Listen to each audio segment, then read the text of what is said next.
It really is a clown show. It's playing around with things that we don't know.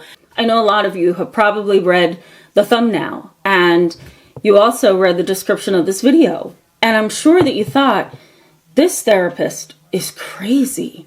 I think a better use of our time is to talk about, explore, and have this open dialogue about what this actually is. Carl Jung basically called it the shadow self. Philosophy calls it the spiritual mind. Existentialism calls it existential crisis or existential discomfort or existential dread, right? There's always a term for it in some capacity. Demonology calls it strictly possession. And what's interesting is Carl Jung was onto something here by utilizing the term shadow self. And what he hypothesized is that we have these broken pieces of ourselves that is for the light and that is also for darkness. And if we're going to have this experience that is positive in relationships, we have to deny those darker evil pieces of who we are and cling to the lighter pieces of who we are. And so he says the best way that we can kind of get rid of the shadow self is by engaging in individuation, which is a family process. And if we're talking about Carl Jung's theory or ideology on this kind of shadow self existing within a family dynamic, then the remedy to that would be individuation, which is kind of being connected to your family in a positive way, but also being able to separate your identity and who you are and who you want to be from the family. If we're talking about spiritual things, and we're saying that there's an evil force, an evil darkness, there's some kind of evil spirit that has entered the lives of people who have some really deep-seated issues and problems, then we truly need to turn to the field of philosophy, theology, and religion. Blame, doubt, right? It's an inner demon, right? Or inner demons that wreaks havoc on your life and on relationship. And if we're talking about inner demons impacting the family dynamic, then it would be the inner demons are taking over the family dynamic. And psychology, as well as theology, refers to these various things, shame, doubt, blame, as entities or spirits or experiences that can darken your mind, that can darken your heart, that could darken your soul. And while I do agree with that, I tend to call these afflictions unresolved demons. Now, you may be wondering, well, how do they get into your life? Well, there's a variety of theories, right? But I tend to subscribe personally in my spiritual life to the theory that any and everything that we do can have some element of evil in it that can then take over and control how you think, feel, and behave. Now, hear me out here, because as soon as I say religion, people are like, what? No. And I get it. I totally understand it. I cringe when I hear religion. I cringe when I hear that a so-called bishop and pastor has done something like sexually violated a child or asked a family to be hush-hush about something he knows is wrong. So I get it. I cringe as well. But hear me out on the spiritual side of this, that human beings, for me, and maybe for you too, I don't know, but research is backed by this. We are open vessels, right? We're constantly taking in our environment. We're constantly taking in our thoughts, and we are reshaping how we see certain things. And when that happens, sometimes we can be so open that we actually invite those things into ourselves, into our minds, spirits, heart, right? And we can be sorry that we opened up the door. If we delve a little bit deeper into the theory of theology and religion, and sometimes philosophy, depending on who we're talking about. Soren Kierkegaard is one. He had various religious theories that make sense in this area. But let's say, for example, you open your family up or yourself to a Ouija board, right? And you kind of play it down, like this is a fun thing. I feel something in the room, right? It can kind of make you feel like you are at this higher plane or this higher level of things. And It feels good. Other things that can be considered dark would be false religions, right?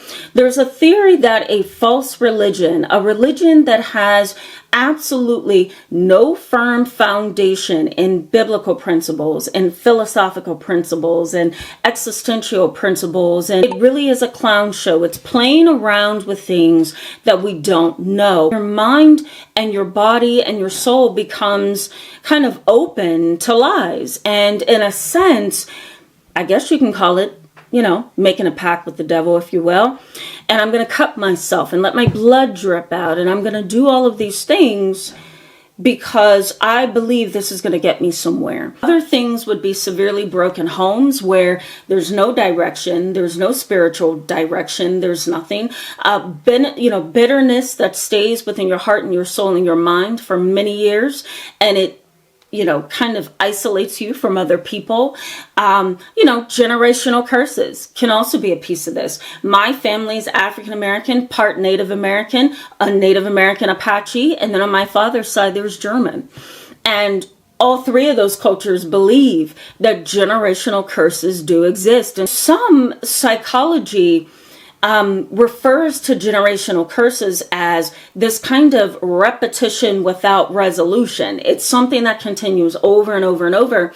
And if there's no resolution, then psychology says that most likely future generations are going to deal with that thing that was repetitious without a solution. Another way is illicit sexual encounters, right? Being intimate and allowing yourself to be open emotionally and sexually with somebody else that you don't know, who may have had experiences with many other people who may have carried a dark soul, a dark spirit, or some kind of energy that can then kind of be passed on to you. We would call that demonic oppression. Okay, demonic oppression is basically this. It's I am being impacted by something externally. It's not living within me and creating this life within me. It is something that's oppressing me. It's like a burden. It's on my shoulders, right?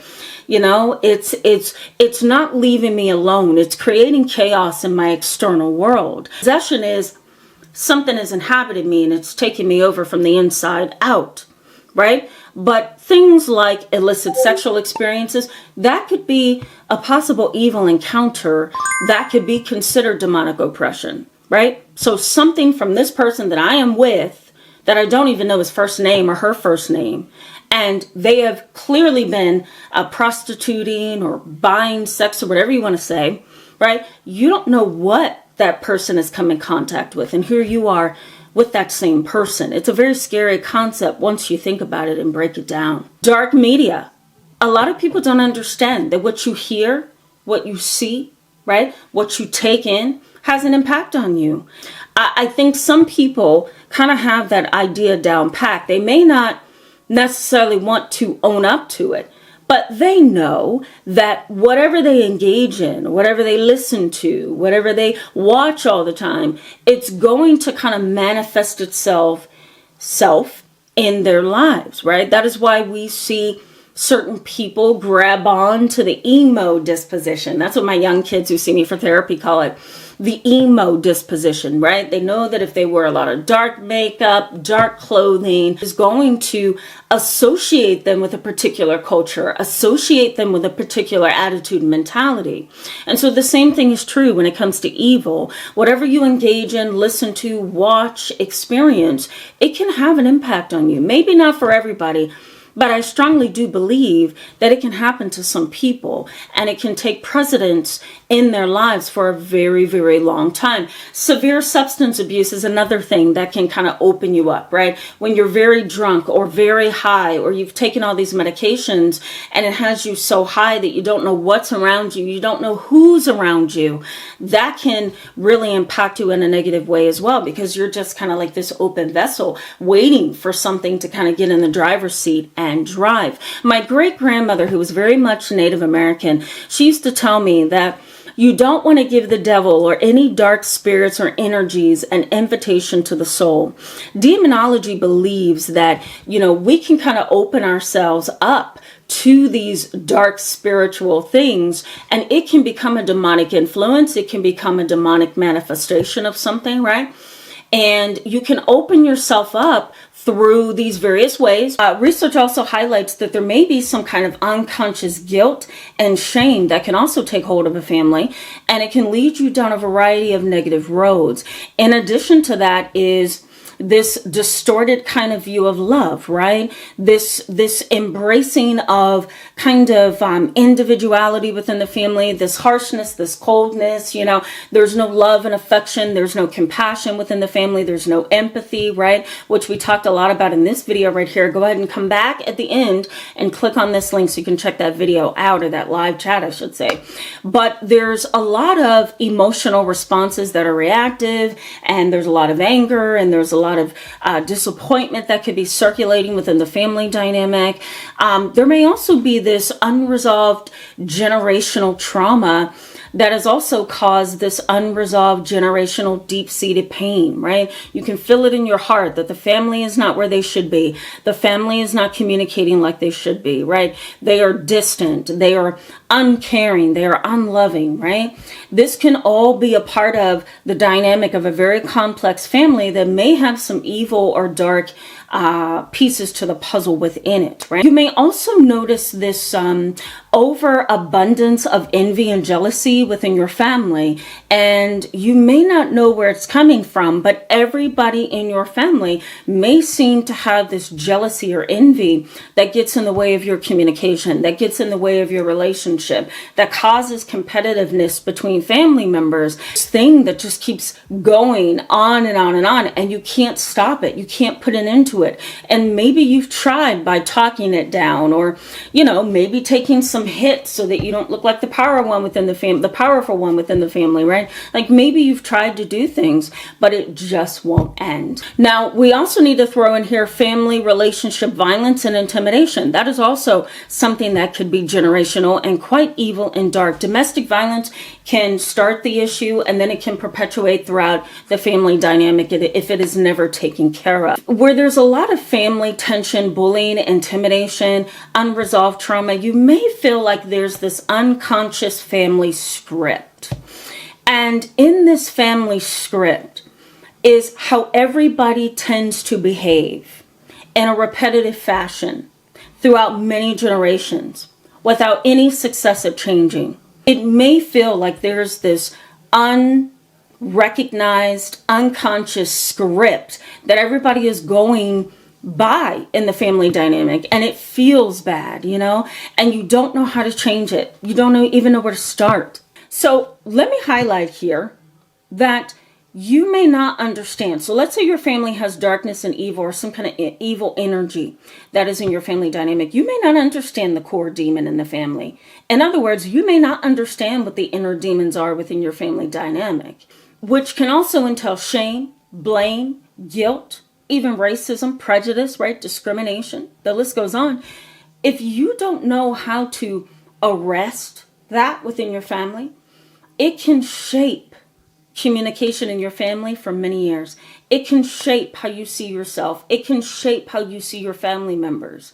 And that is not a good thing. Now, I'm not professing to have the answer, but I truly do believe that if there is a dark, dark evil and energy that is grabbing a family by its root and its core, right, and wreaking havoc on their individual lives and in their collective spirits or culture or family dynamic, I do believe that there's a power that's greater than that, and that is the power of the light. So let's talk about the impact. What's the impact here?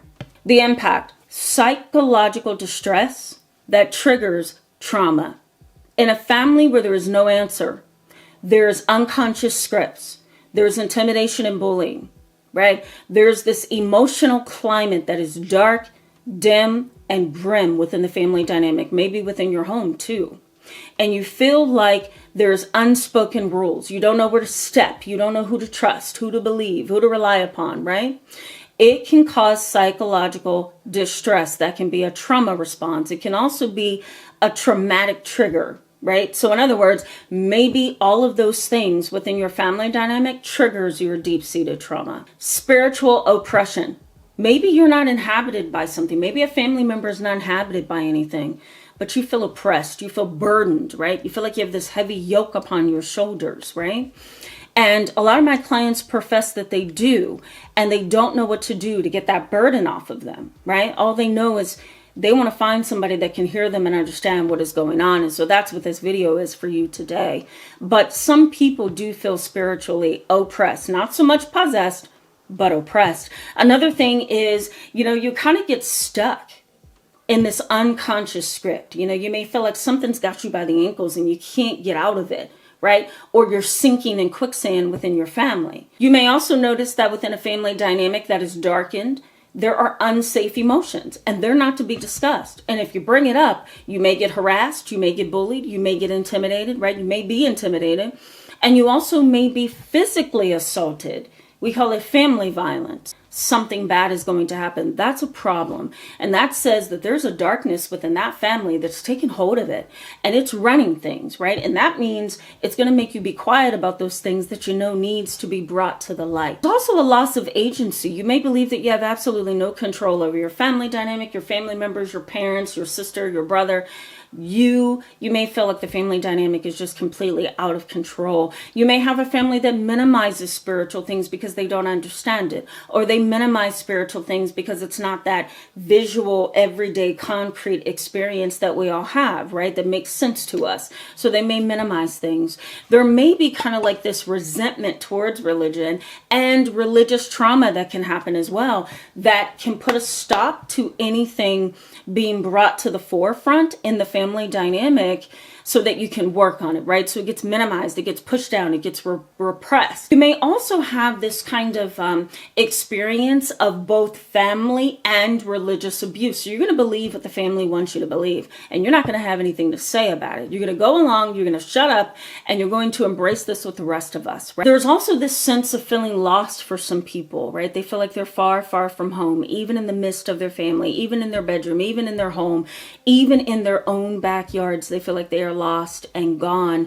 Being harassed is something that's likely going to happen in these kind of families, especially if you believe that there's a dark, evil energy that is taking over.